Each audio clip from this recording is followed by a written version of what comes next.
Hi, I'm Lee Strobel. Welcome to Faith Under Fire. One of the biggest battlegrounds of politics and religion is the role of church and state. Did the Founding Fathers lay the foundation of our nation on biblical principles and values? Or was the Constitution purposely written as a godless document that would forever separate government and religion?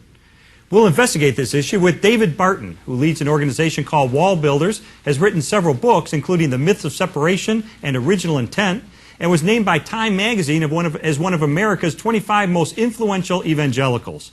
Opposing him is author and feminist Annie Laurie Gaylor, president of the Freedom from Religion Foundation and editor of Free Thought Today. David, let me start with you. Is America a Christian nation? And if so, what exactly does that mean? Well, you first have to define it. The Founding Fathers made a big distinction between America as a Christian nation and Europe as a Christian nation. John Jay, the guy who did the Federalist Papers, John Quincy Adams, etc., said we were an enlightened, rational, civilized Christian nation. So we're not a theocracy. The state doesn't run the church. The church does not wield the sword. You don't have to be a Christian to live here. But from the standpoint of us being a Christian nation, according to their definition, founded largely by Christians, largely with the great respect to Christian principles. And by the way, it is not an insult to the Founding Fathers to say Judeo-Christian principles, because they did that. They were great lovers of the Hebrews. A lot of Founding Fathers were Jews, so we'd call it Judeo-Christian principles. But if you look at signers of the Declaration of Independence, they said America is a Christian nation. So were we? Yes. The last point is, are we? There's 4 polls done recently. There's ABC, there's Gallup, there's Pew, and there's City University of New York. Between 82 and 88% of Americans still call themselves Christians. If you looked at another nation and said 82, 88% are Jews, we'd say it's a Jewish nation. 82 to 88% Muslims, we'd say it's a Muslim nation. America's 82 to 88% professing Christians. I would say that qualifies for a Christian nation. Okay, Annie Laurie, I have a sneaking suspicion you would disagree. Yes, I think that Mr. Barton's organization is a misnomer. He is not a wall builder. He wants to tear down the wall of separation between church and state, which our Founding Fathers very wisely erected. And what he has not pointed out, of course, is that our U.S. Constitution is godless. It is secular. If we are a Christian nation, why doesn't our Constitution say that we're a Christian nation? Of course we're not a Christian nation. It is not a test of citizenship or a test of public office. You can believe anything you like in our country or nothing at all, and that is a fundamental pinnacle of our Constitution and our Bill of Rights. Okay. And it doesn't matter whether a majority is Christian or not. It doesn't matter whether a majority of the Founding Fathers were Christian or not. They adopted a secular, godless Constitution, history's first secular Constitution, and we should be promoting it, not tearing it down. Okay, let's ask Dave. Dave, is the Constitution of the United States a godless document, as Annie Laurie said? Not by any means. There's 5 reasons within the Constitution that it's not a godless document. The first reason starts in Article 7 of the Constitution, where it directly ties itself to the Declaration of Independence. The Founding Fathers who signed both documents, people like George Read and others, said that the Constitution did not replace the Declaration. The Declaration set forth the principles. The Constitution set forth the operation. Declaration acknowledges God 4 times. Article 7 of the Constitution ties the Constitution directly to the Declaration. Point 2, Article 2 of the Constitution gives us what's called the Sundays Accepted Clause. The courts, including the U.S. Supreme Court, said that a Sunday Accepted Clause proves the Christianity of the Constitution. There is no religion in the world that has a Sunday Sabbath except for Christianity. Final point I'd make is political scientists have made the point. They've studied the founding era. The most frequently cited document around the Constitution was the Bible. George Washington, Alexander Hamilton said that separation of powers came out of Jeremiah 17:9. We have the 3 branches of government from Isaiah 33:22. If Annie Laurie would care to look, Article 3, Section 3, Paragraph 1, if she would then read Deuteronomy 17:6, she'd see it's the same wording. Come off Paragraph 2 is exactly... but you haven't read it, Annie Laurie. Hey, this is not my opinion. Of course I've read the Constitution.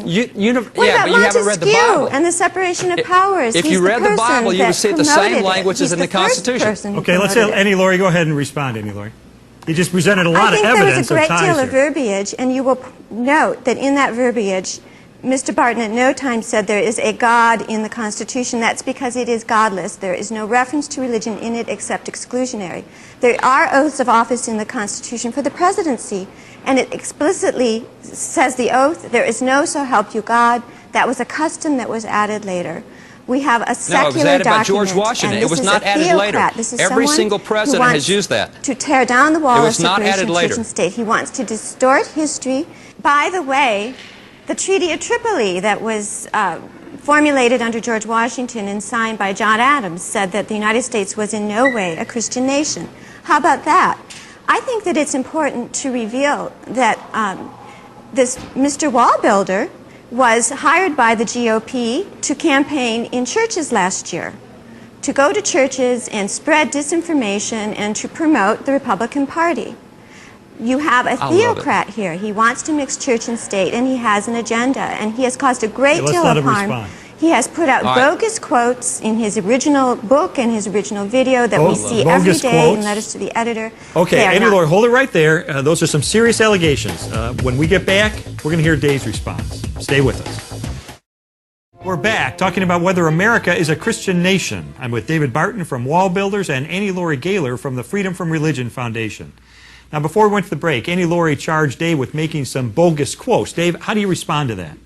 I'll be happy to. Number one, you got to wait. Yes, tell us about those, Mr. Barton. Would you let me tell him? You asked me to, so back off. Number one, you've gotten away from the substance that Lee asked about. Now you're into name calling. Number two, there is never a bogus quote I've used. Every quote I've used has a footnote to it. I made the decision that I would no longer quote professors. I would quote original documents. Now you go get that book. You look at every quote. It has a footnote to it. But the problem was I didn't want to quote professors from 1950. I wanted to quote founding fathers. Now, you brought up the issue of the Treaty of Tripoli between George Washington and John Adams. Here's the original state papers that contain it. And people like you stop after the first clause.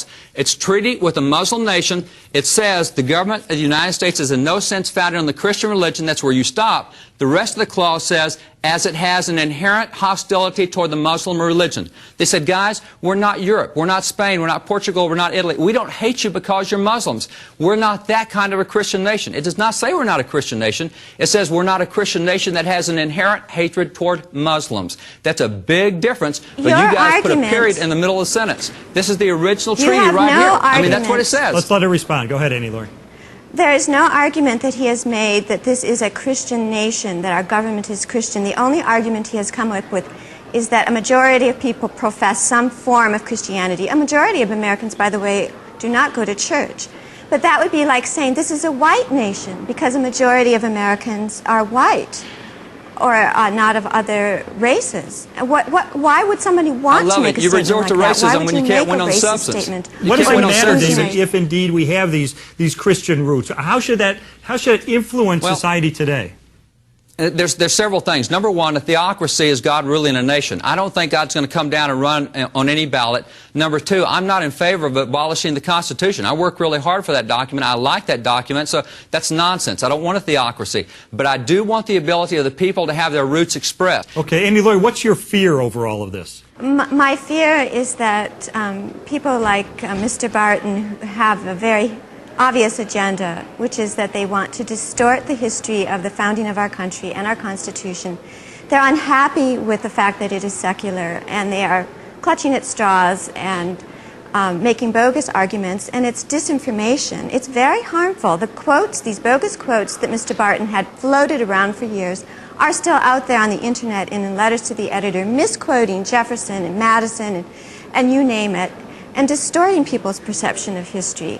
And I think that if he were honest, he would be saying, you know, I support separation of church and state. I want to make sure that I do not distort the record. And I think it's interesting that he hasn't commented on the fact that he was paid by the GOP to go preach in churches. Now, what were you doing there, Mr. Barton? Well, number one, you get your facts wrong. I was paid by the GOP to go do rallies. I didn't preach in churches for the GOP. Whether you believe it or not, I do believe in some form of separation of church and state, but not a secularization of society. I don't want the church running government. I don't want the government running the church. But I don't think that that means we have a secular society. So that's where you're wrong. That is nonsense. Yes, I was paid by the GOP. I did rallies across the country. But I was not paid to go into churches, and that's a long way off. And by the way, I challenge you to find any bogus quote that I've used that you claim that does not have a footnote documented back to a source. What is secular? When you say a secular country, David, what is it you don't like about that idea? We have the greatest freedom in the world because we've been a Christian nation, but not a coercive Christian nation. I believe the truth wins out. I believe in free speech. I support her right to be wrong. I think she's wrong. I support her right to say what she wants to say. I don't have trouble with that. I have trouble when she tells me that I cannot have my right of free speech, the kind of suits she's been involved with on their website. That doesn't represent mainstream America. That's a very intolerant view of my beliefs. I'll let her have her beliefs, but I don't think she should force hers on me. Annie Laurie, are you intolerant? No, the Freedom from Religion Foundation has been leading the way in challenging President Bush's faith-based initiative, and our most recent lawsuits, which we have won, have stopped funding a profoundly sectarian, exclusionary organization such as Mentor Kids in Arizona, in which the mentors had to be church-going, fundamentalist Christians who signed a mission statement that they believed only in creationism. And we stopped that funding of federal money for faith-based purposes. But Annie Laura earlier brought up the Treaty of Tripoli. A treaty she didn't bring up was Jefferson's treaty with the Kaskaskia Indians. Here it is, 1803. Jefferson did this treaty, signed by him at the bottom. In this treaty, Thomas Jefferson, now Jefferson gave federal money to pay for missionaries to evangelize the Indians, and Jefferson gave federal funds to build churches so that when the Indians became evangelized, they'd have a place to worship. That's not faith-based funding. That's direct federal funding by Thomas Jefferson. She needs to read the other treaties in that book. She's got part of one treaty, but not the others. Thomas Jefferson, who said we should question with boldness even the existence of a God, who rejected the Bible, who cut it up because he did not believe most of it was the words of Jesus, who said it was like going through a sewer to find a gem, to find something good in the Bible, and who said that the First Amendment erects a wall of separation between church and state. Thomas Jefferson, who was the person who demanded that we have a Bill of Rights.